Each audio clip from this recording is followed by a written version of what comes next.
Be like Jesus. Plead for wisdom and power. January 14th. As the deer pants for the water brooks, so pants my soul for you, O God.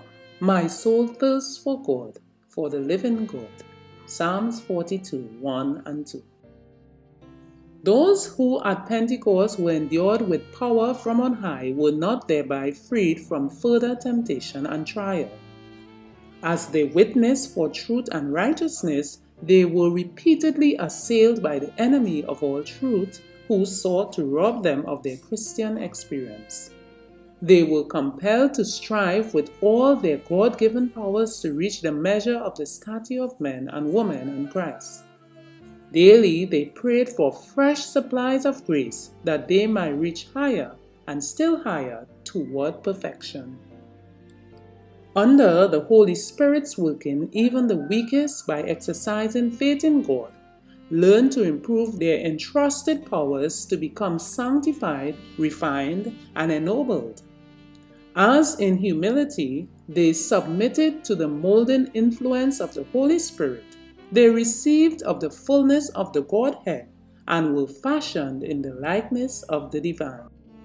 The lapse of time has wrought no change in Christ's parting promise to send the Holy Spirit as his representative. It is not because of any restriction on the part of God that the riches of grace do not flow eastward to humanity. If the fulfillment of the promise is not seen as it might be, it is because the promise is not appreciated as it should be. If all were willing, all would be filled with the Spirit. Wherever the need of the Holy Spirit is a matter little thought of, there is seen spiritual drought, spiritual darkness, and spiritual declension and death.